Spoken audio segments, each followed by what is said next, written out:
My name is Dorsey, Christopher Leon Dorsey. It's spelled with all lowercase letters.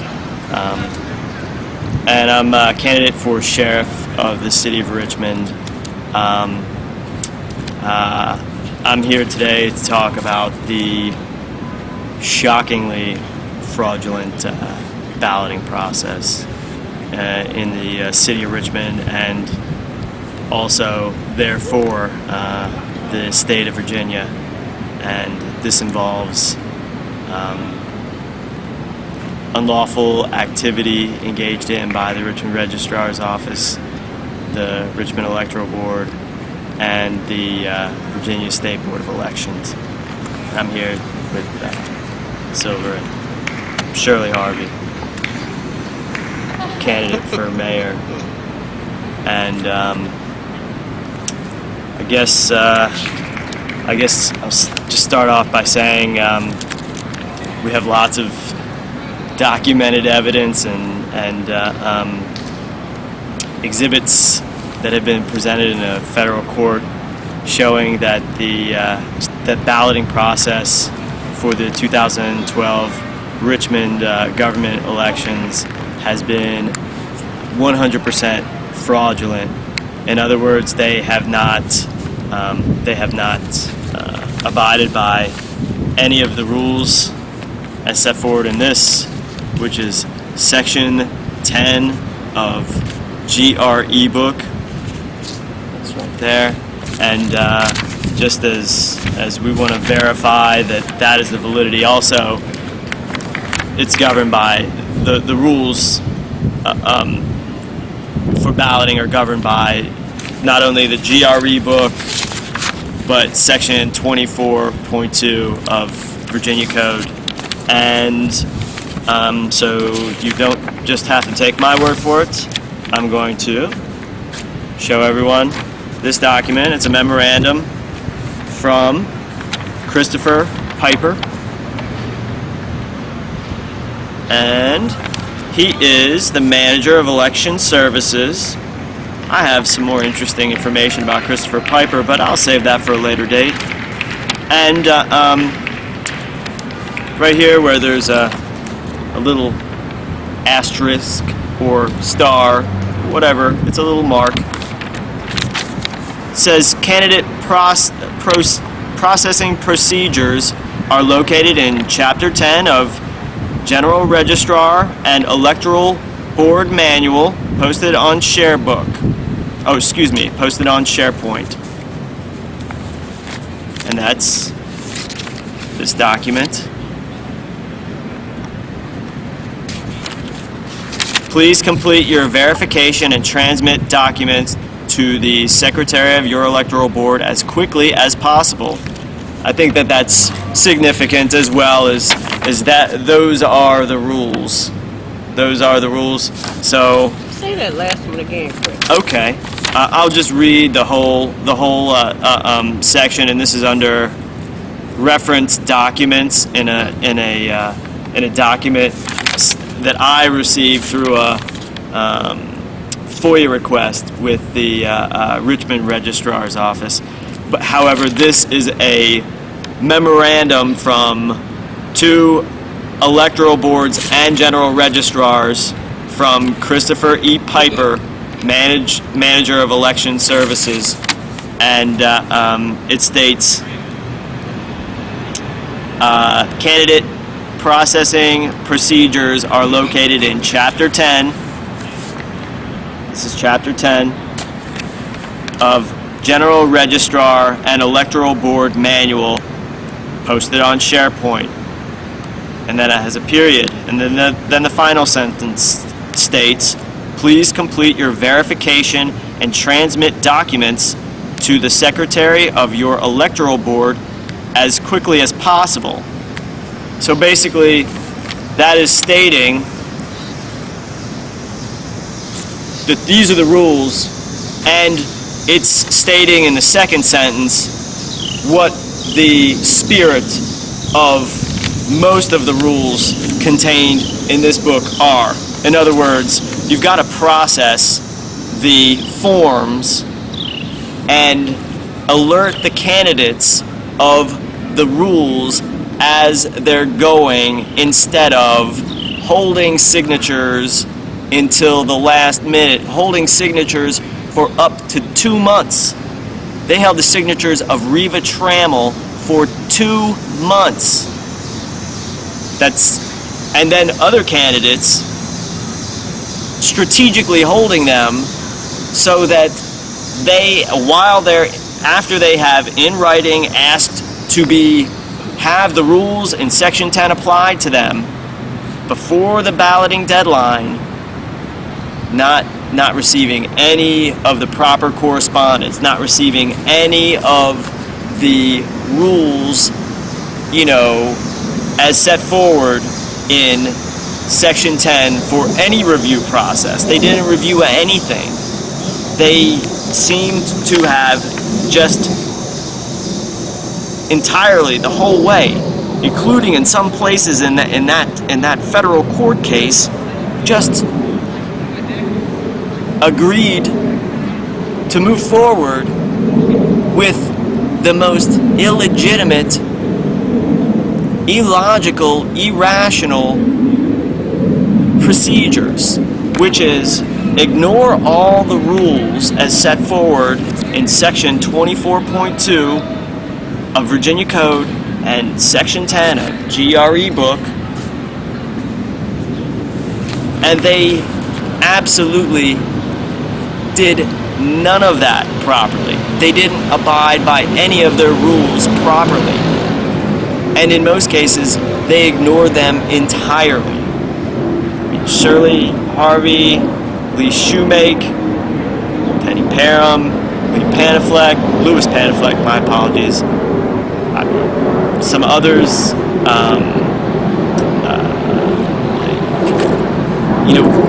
we've been documenting this. I mean, it was documented in a court case.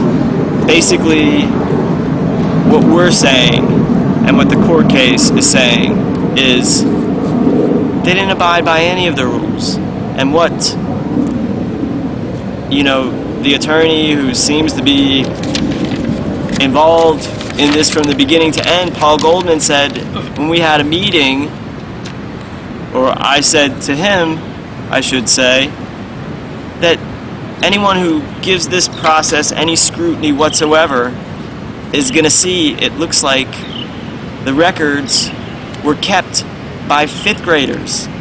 I mean, none of it makes any sense. You can't apply it back to the rules, which are very clear. The rules are very, very, very clear. In Section 24.2, they're very clear. In Section 10 of GREBook, they're very clear. And they're not applying them. They're not applying them except for as a way to extract money. In one case of applying election fines to some candidates and enforcing something that makes them pay it, and then not applying that to other candidates in the exact same race. I mean, just anomaly after anomaly, not abiding by any of the rules. And I mean, I want to pass it on to Shirley and see what she has to say, because I could talk. We can go through each rule and show how it's violated, but I don't know whether people. I don't even know. Good afternoon. My name is Shirley Harvey, and I'm a candidate for the mayor of the city of Richmond. And instead of doing a lot of campaigning and meeting people and seeing what their needs are, right now we're looking at the improper method that the Richmond Registrar used in order to qualify people for candidates. Now, the qualification date, the date by which you must have been qualified, was June the 12th, 2012. And in that time, while we were supposed to be getting qualified means that you have to turn in several pieces of paper that you complete, an affidavit, as well as the signatures. And it seems as though everybody is looking at the signatures, and it seems that that's what they want to do, is just to look at the signatures, but there are a number of other things that should have been done as well. Now, when they check the signatures, they're supposed to do it with the system that they call Veris. I think it's spelled V-E-R-I-S. And if you know anything about Latin, the least little bit, that's all I knew, because my teacher used to go to sleep in class, is that Veri means truth. It's supposed to be a truthful system. It's supposed to provide you with the accurate information. But we found that either the system is inaccurate or the registrar is. And I'll bet you it's the registrar. We have problems with the registrar, who has been, frankly, very unfavorable to candidates who came in to ask questions. She seemed like she did not like her job, that the customer service there was nil. She was just downright nasty in many cases, and we couldn't understand why she was doing that when the rules, this book that we call the GREBook, is a book composed of the rules, says that they should provide help to the candidates by helping them to become qualified. Instead, it seemed as though she was trying to make sure that people were not qualified, and especially me, because if I become the mayor, and I will, we will find ways to make sure that this does not happen to people in the city of Richmond again.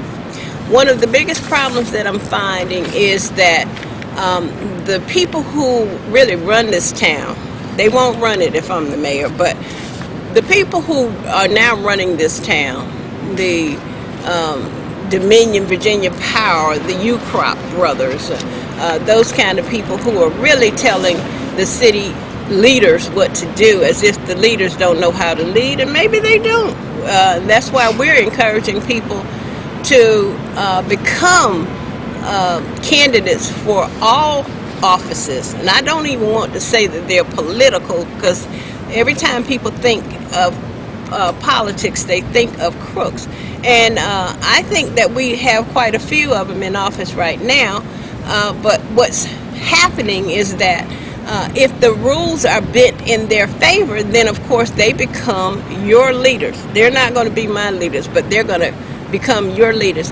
And if you do not get a hold of what's happening here in the city of Richmond, the state of Virginia, then, and probably the United States, you are not truly selecting or electing anybody but who they want. And I'm talking about the people who control behind the scenes, like they are puppet masters, what's going on in our communities. And that happens all the time. Every community, if you would look closely at what happens, if you're not in the know and you're not in the mix and you're not in the clique, you probably are being controlled. Your real estate taxes are being controlled, the amount of your water bill, how much you're going to pay next year for your real estate taxes, for almost everything that you do. And if you think that you sit at home and everything is fine, let me tell you, it is not.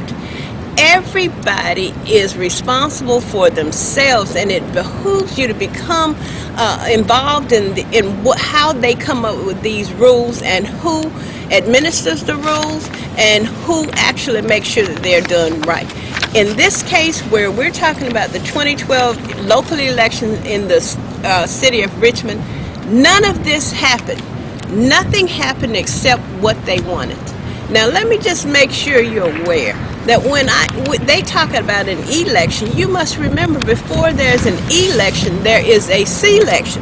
The selection says, these are the candidates that we want to have run for office. And out of these candidates, we will select one to be our leader. Well, if you don't have the people that you want to as the selection, then what you're going to get when you elect somebody is not the person you want either. It's almost a guarantee that if you don't have somebody that you want to select you definitely will not get somebody that you really want from the election. So in the city of Richmond here, we had Dwight Jones. We had a fellow who came in at the last minute. His name was Michael Ryan, and myself as candidates for mayor.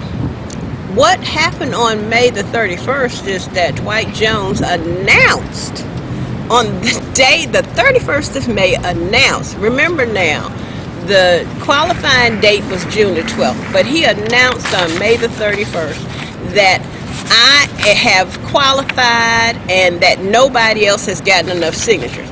Well, I don't know how he could come up with that conclusion when the deadline had not even been reached, which was on June the 12th. But for some reason or other, the press had also talked to Jane Kirk Showalter, who's the Richmond Registrar, and she had almost ascertained that that was the case too. Now, I don't know how that's possible, so that can tell you right there's something funny going on when they already make a decision before the decision is supposed to be made. So we have problems with that, and we know, I'll tell you from my own experience, I don't have to find out from anybody else, that I went out to get signatures myself almost every single day from May the 3rd right on through June the 12th.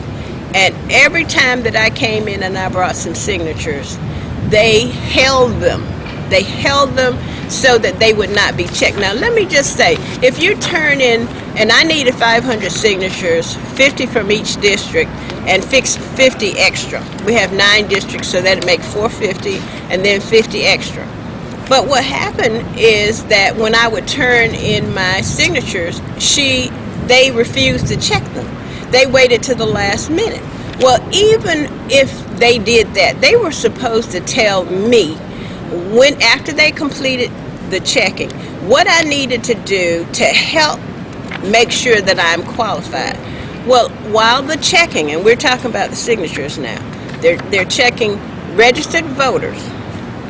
Registered voters, when their names are checked, they're supposed to add that one to the district that you got their signature from.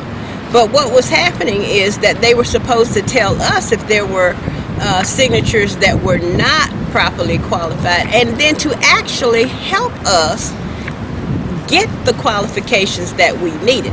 In many cases, there was a marking on the list of signatures that said can't identify, or CI for can't identify. Well, if they can't identify them, maybe I could, or maybe I could help or go back and get some more information so that person would be qualified. They never said a word to me about that. On the last day of the election, which was not the election, but the qualification period, June the 12th, they were still telling me in the morning, when they had many more of my signatures, that they didn't have the time to check them yet. So on the last day, I didn't know which district I needed more signatures in. And that was done deliberately. So what happened was that I got more signatures than I need in most of the districts except for 2, and the 2 that I really needed them in, I didn't get, or they claimed I didn't. And the reason I say they claim that I didn't get enough signatures is because they decide whether the signature is a qualified registered voter. I might not agree on a number of those, and I've seen some instances where I didn't agree. But the point is, you don't know what you have. If you had a book with the signatures in it, with the names in it, and you went and got signatures from those people, and I've known this to have happened too with the registrar, they can still tell you you don't have enough signatures based on what they think, not based on what's the truth, but what they think. And many of the cases, the people who signed the signatures on the petition did not live at the same place that they did when they were registered. Well, here in Richmond, you have a lot of renters, and in the neighborhoods that are not quite as affluent, you're going to find many people that move from point to point. So in this particular instance, and in knowing that, they should have made sure that they were checking with the candidates any can't identify items so that we could go back and straighten that out. They never did that. Never, ever said to me, Miss Harvey, can I help you with that? Maybe there's something we can do to get you qualified. They deliberately held my signatures so that I would not know what they were until the very last minute. I just want to add on to that. All of that is obviously true. What I question is even the legitimacy of anything that the registrar's office, the State Board of Elections, or the Electoral Board states. Just to show what she's talking about, this is document review, and it's, not to get too much into the minutia of the rules, but here, just in section 10.2.1, if there are any deficiencies in the execution of the candidate's forms, the general registrar must immediately inform the filer so that the individual may properly complete replacement forms. The general registrar must also review mailed documents for completeness and accuracy and advise candidate immediately of any deficiencies. So they're using words like advise candidate immediately of deficiencies. And just getting back to what I was saying about not even knowing what the validity or questioning, I should say, the validity of anything that comes out of the Electoral Board or the Registrar's office. It seems like to me that it's more likely that they are just making numbers up or just counting numbers. Out of your first 500 signatures, they said there were only 157 registered voters. Then out of the last, probably 300. 300. Then they said all of the rest of them were fine. Almost all of the rest of them were fine. And the ones that were deemed in non-qualified were just marked with CI. Not very many at all, not registered, just CI. But you can clearly look and clearly identify the people. And we have proof that they've identified people in very similar situations on other ballots and not been able to identify for the exact same reason on Shirley Harvey and other candidates' ballots. But this is a letter that I received, again, from a FOIA request. And this letter is to Teachy Pinkney Epps. I'm showing it to Shirley. I'm showing it to Silver. I'm showing it to the camera. And everybody's going to read it. Shirley and I have already read this, but I'm going to show it to Silver after I get done reading. We regret to inform you. Oh, this is from Bill Thomas, Secretary of Richmond Electoral Board, to Teachy L. Pinkney Epps, the plaintiff in the federal court case against the Registrar, Electoral Board, and State Board of Elections. We regret to inform you that the General Registrar was only able to identify 95 qualified voters on the petitions that you submitted by the filing deadline of June 12, 2012. The Code of Virginia requires that petitions contain at least 500 signatures of qualified registered voters. Since you did not get the minimum required signatures, you did not qualify to have your name on the ballot for the November election. It goes on, but it's signed. It's not signed. It's not signed. Well, okay. I'm not sure why I received that, but that comes from the registrar's office. Yeah. That's the whole point. Bill Thomas doesn't really write any letters. Mm-hmm. They're sent out by the same registrar, which means that there is no check and balance to the whole situation of what they do. But they're supposed to be. What the registrar finishes completing, she's supposed to send it to the Richmond Electoral Board, and then they're supposed to forward when they say right or wrong or indifferent. they're supposed to send that on to the state board. And this is not being done at all. Nobody's looking. They're just accepting whatever the registrar says as true. And we found that in many instances. Right. Yeah. Oh, yeah. I mean, I'm just showing that this letter does not make any sense in a number of different ways. If people who have just a surface level understanding of what the rules are, this letter does not make sense, and you're wondering, yeah, who's in charge? Yeah, but you need to tell them why that doesn't make any sense. Number one, it says that she needed 500 signatures. Right. Well, she's not the mayor. She's not running for mayorship. She's running as a school board member. So she only really needed 125. So they mixed up their own letter. And then besides that, I think you found out that they said she had 95, and then they had to write another letter and correct that and say she had 114. Yeah, I got that letter right here. That's from Jane Kirk Showalter. This is from 2 days later. That was marked June 27th. This letter was June 27th. This letter's marked June 29th from Kirk Showalter, and it states, it has come to my attention that the petition codes mentioned in Mr. Thomas' letter to you regarding your candidate filing may have not been included in the letter. Attached, you will find that document. It has also been brought to my attention that the petition counts mentioned in Mr. Thomas' letter are incorrect. My apologies. The body of the letter was copied over from that sent to another candidate and not corrected for your count prior to being printed. The count for your petitions was as stated in my email to you of Thursday, June 14th.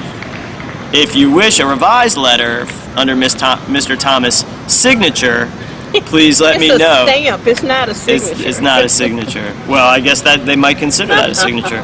And we will be happy to send one to you. So, I don't have any idea what they think that they're doing, not checking anything. They don't check anything. But let me just say this, because here's the problem, and this is always this problem where the community, the citizens don't get involved with this. We should, if you think we had Occupy Richmond, we need Occupy Richmond right now, because nothing that's supposed to happen in this city as far as the local elections are concerned is accurate. We have proven that they don't know what they're doing in the registrar's office, or if they do know what they're doing in the registrar's office, then they're doing it deliberately. That's the only way, if they know what they're doing, that it's done deliberately. We're asking for, what's that woman? I can't think. Sometimes she makes me so upset. But Jane Kirk Showalter should be fired. I mean, this is the worst management that I have ever seen in my life. And trust me, I have worked in a number of places here in the city of Richmond and all over the Eastern Seaboard. But I'm telling you, this is the worst customer service and the worst actions or by a manager that I've ever seen. But I just want everybody to see, this is how thick the court case is for Miss Epps, Pickney Epps. Now, what happened was that she didn't have 3 signatures. You see this? This is all for 3 signatures. That's what they're alleging. And all that the Richmond Electoral Board had to do was to make Jane Kirk Showalter do her job. It's as simple as that. And even after the June 12th qualification, they should, and that's why they should be fired too, they should have demanded that she go back and review everything that she had done, since there were so many problems with this process. So we are filing a court case against them as well. Now, this is how thick Pickney Epps was. But we're doing it because we have found that the registrar the Richmond Electoral Board and the State Board of Elections have failed to check for validity the circulators of the petitions, failed to maintain their records, failed to forward documentation for review and acceptance, failed to check petition signatures for forgeries, failed to notify candidates of deficiencies, failed to determine the unlawful locations where signatures can be gathered, failed to notify candidates of deficiencies in a timely manner, and failed to remove candidates from the ballot who are in violation of the reporting requirements. They don't care. They have done what they want to do. They have not done what you want them to do as citizens of the city. As citizens, we don't know. We're talking about just Richmond, one locality, someplace in the state of Virginia. But I think there are over 200 localities in the state of Virginia, and if they are, the State Board of Elections determines what happens in all the other elections. So what I'm saying to you is that nobody could possibly be doing this properly because nobody checks with the state, none of the citizens are truly checking what's going on, and we should do that. And I encourage everybody. You can get in touch with me. My name is L. Shirley Harvey.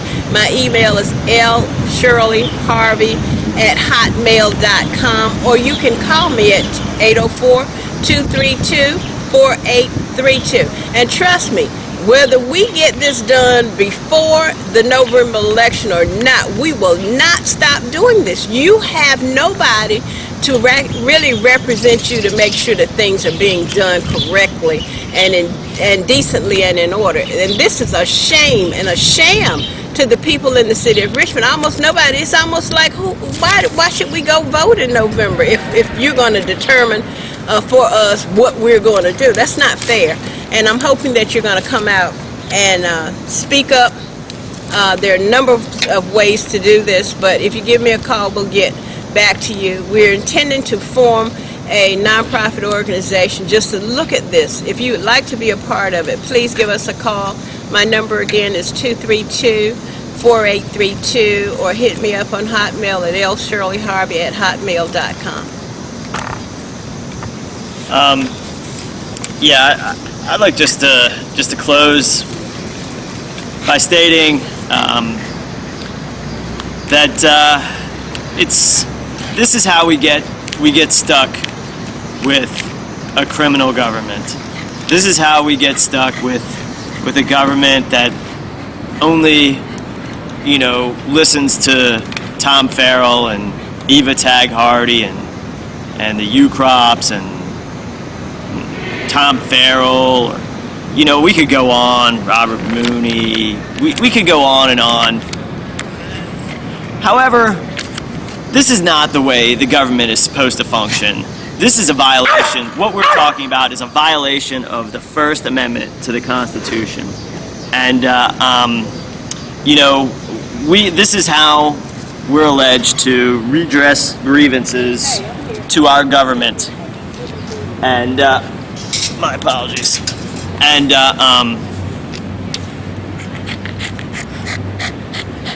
they've made a mockery out of this. If anybody thinks that in any way this election is going to be legitimate at all, you are fooling yourselves. We have gone through the rules. We have gone through hundreds and thousands of pages of documents, and what we find is every step of the way mistakes. Every rule that is in 24.2 and Section 10 has either been 100% completely ignored or not applied evenly to different candidates. We've got to stop this. We can't tolerate any more of this criminal government, and nothing's going to stop it if people just sit by and allow them to get away with this. Robert Zullo of the Times-Dispatch, we were telling him about these problems inside the registrar's office when we were talking to them. We were asking them the questions that he's asking particular lawyers. What gets me also, I'd like to say, is a lot of this seems to be driven by whatever the media is saying. And I'm talking about inside and outside of the electoral board and inside and outside of a courtroom. This whole thing seems very, very, unlawful from beginning to end. And we're just saying it's time for the FBI to come in and do their jobs. It's time for the Richmond Electoral Board to resign. It's time for all the members of the Richmond Electoral Board to resign. It's of course time for Kirk Showalter to resign. It's time for Chris Piper to resign. They have an illegitimate system, and then they get very, very aggressive in attempting to cover it up. They get very, very, I would say adversarial when people are attempting to find out simply what happened. What happened here? We see the rules and we don't see any of them applied. Can we see these documents? No, you can't see these documents. Okay, we're going to have to apply, Virginia law, the FOIA law, to get these documents, which we have done. And what we find at every turn is, just a complete disregard for any rules. It says that in here as well. It says this in this 600-page document right here that was tried in a federal court. And they ruled that there were mistakes made. So there's already a precedence with all the information that we're talking about that has been brought into a federal court. And the federal court ruled that there were mistakes made. We're saying they're not isolated mistakes. It's an entirely fraudulent process from beginning to end. And we're only asking for the law to be applied. That's beginning and end of what we're demanding. We're only demanding the law be applied. That's it.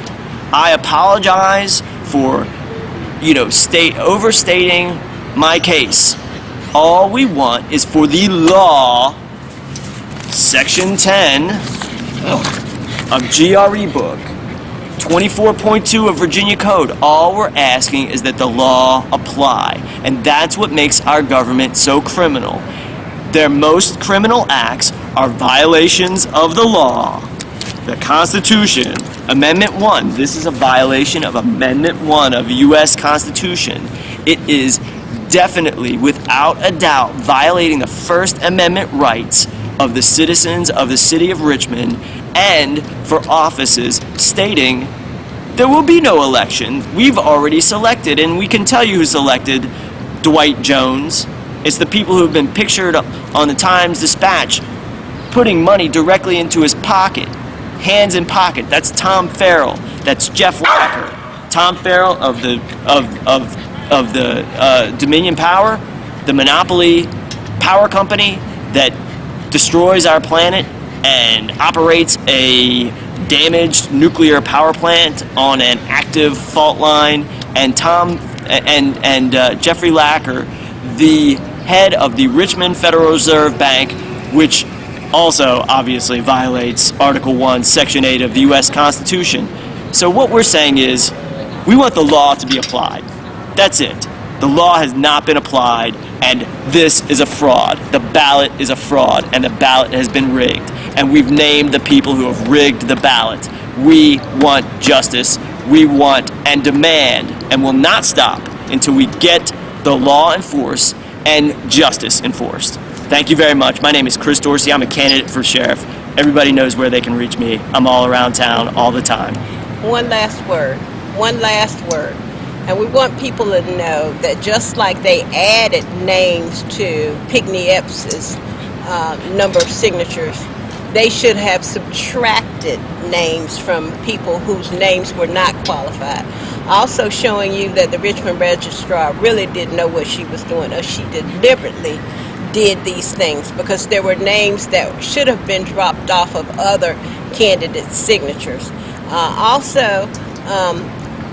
The problem with this whole process is that it encourages you to cheat. We have seen on a number of petition lists names of people that somebody just wrote all the names in. One person wrote all the names in. That is called forgery. The petition list also states on the back of it that if somebody other than the person who actually witnessed the signatures signed the petition statement, that it is a felony. Nobody has looked at this, but we see instances where this probably is incorrect too, and on Dwight Jones' signatures, and nobody has looked at this. So I'm basically saying that if we want justice to be done here in the city of Richmond, then we have to do our part. See, they'll do anything they can if you never say anything, if you never do anything. But if you are a citizen of Richmond and you want to see your light bill, your water bill go down and your gas bill go down, you got to change people. You can't keep doing the same thing, electing the same people over and over again. They're going to keep doing the same thing. So why would you keep electing them? Why don't you try something different? But I can tell you this. If you will not stand for what's right, you will fall for anything. That's right. And that's the last statement I'm going to make on this video. But we want you to get involved. Please get involved with what's going on in your community. Thanks.